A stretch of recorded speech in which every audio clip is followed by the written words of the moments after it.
Heroism, I believe, is one of the most important elements of any kind of social progress. And by heroism, I don't mean just a few great men or a few great women leading the masses behind them, but I mean a much more everyday version of heroism. And there is no better movement, there is no better moment in American history to find real heroes than the 1963 March on Washington. The civil rights movement basically had two different approaches to promoting the cause. Booker T. Washington essentially argued that blacks, in order to thrive, need to accept segregation and simply build their own institutions within their own world. W.E.B. Du Bois disagreed vehemently with Booker T. Washington. He argued that blacks and the civil rights movement in general had to be much more aggressive, much more active. They had to become troublemakers. They had to organize everywhere they could. It was Du Bois who came up with the concept of the talented tenth. And by that, he meant that the civil rights movement and the black community as a whole needed to identify the cream of the crop, the very best and brightest among the black community, and get them to be a kind of vanguard for the movement. In 1963, it was the busiest year of the civil rights movement. After the Birmingham campaign in the spring, there were more than 2,000 demonstrations across the country. More than 50,000 people were jailed. And there were some that were killed, like Medgar Evers and a white postman named William Moore. Now, why is it that ordinary people like this would be willing to put their body on the line? Why is it that they would expose themselves to so much physical danger, lethal danger?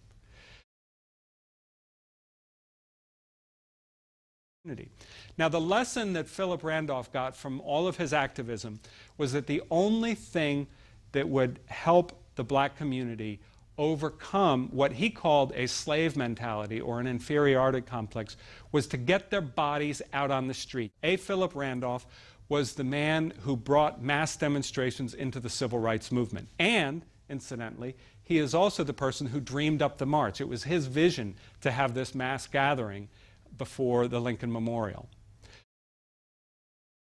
Violent resistance was critical to any kind of success for the civil rights movement. If enough people withdraw consent from the regime crumbles. Bayard Rustin was a protege of Philip Randolph, who organized the March on Washington. And one of the most important things to remember about heroism is that it has to come from ordinary people. It cannot come just from the professional activists. Martin Luther King was a professional activist. Bayard Rustin was a professional activist.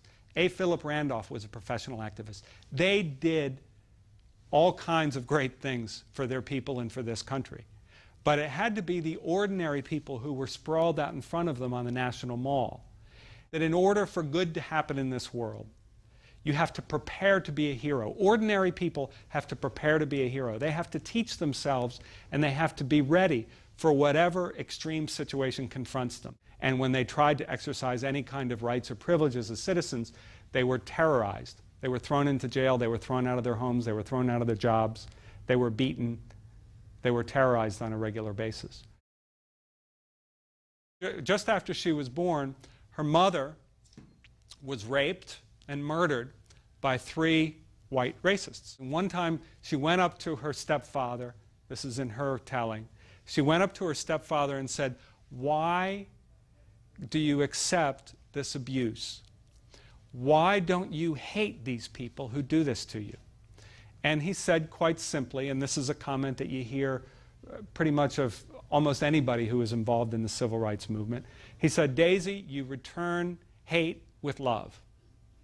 And you can hate the violence, you can hate the intimidation, you can hate the unfairness, you can hate the law being on the side of the racists, but if you do hate all that, you have to do something about it."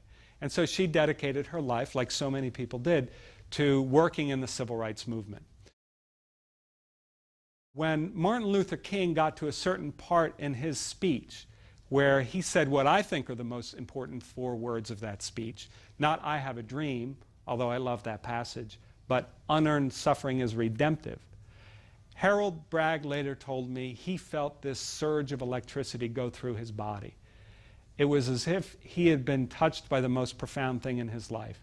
And he remembered back to the story that his father used to tell him about his grandfather, who was a landowner in Alabama, and one day was sitting on his horse on his own property, and he was shot dead off the horse by a white farmer who was jealous and angry that a black man could possibly own anything.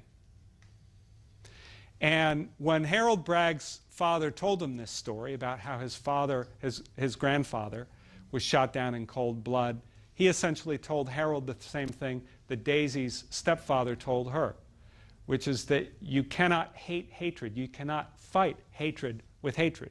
You can only fight it with love. And what Martin Luther King wanted to do was he wanted to hold the movement together. He wanted the center to hold, and the center to the movement, the core of the movement, was, of course, nonviolence and integration.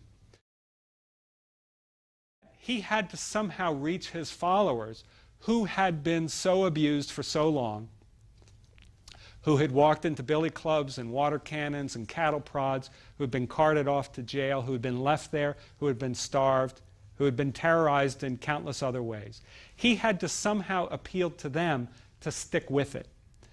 And in what I consider to be the core of his speech and the core message of that day, he said, I know you have come here out of great trials and tribulations. Some of you have come out of narrow jail cells. Some of you have come here having suffered physical abuse, economic abuse, and every other kind of indignity that a person can endure. And he said, but I want to tell you this, unearned suffering is redemptive. Here was a rare leader who was talking truth to his people. He wasn't telling them that it was going to be easy. In fact, he was telling them it was going to be hard.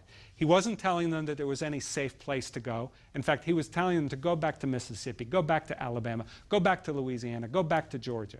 He was telling them to go right back into the middle of the violence and the terror. Progress cannot come from the beneficence of the people in power. You have to take it, and they're going to fight back when you want to take it away from them. He called it soul force, and he contrasted it to physical force. He said soul force is always much more powerful because it taps into things that once it's there, nobody can take it away. And they said there wasn't really anything special about him intellectually. He couldn't write at all. He almost never spoke. But you could tell back then that he had this determination to do something. And he didn't know what it was. His daddy wanted him to be a preacher. But he wanted a little distance from his daddy, so he talked about being a lawyer or a doctor. What amazes me so much about King is this intense striving to go to the next level, to not be satisfied with how much you know, not be satisfied even with your own philosophical point of view. Above all else, we live in the age of distraction. And I think that that undermines that really powerful urge that people have to do something good. We need to think about politics and policy not just as about bargaining over, I get this and you get that, but we need to think about it in terms of making sure that everybody has access to certain basic things. The single most important thing we can do for civil rights is have free and open school choice. There is no reason at all that a black child or a poor child or a Hispanic child or any child should not have the same access to education as somebody coming from a world of privilege. When my family moved from Iowa to New York, my father went about 3 or 4 months ahead of time, specifically to find the very best school district he could for me and my brother and my 3 sisters. My family, because we're relatively privileged middle-class folks, we had school choice. Now, why should the Eichner family or other affluent, well-to-do families have that choice and other people not have that choice? The more education you get, the better it is, the more doors that open. The less education you get, the worse it is, the more doors that close.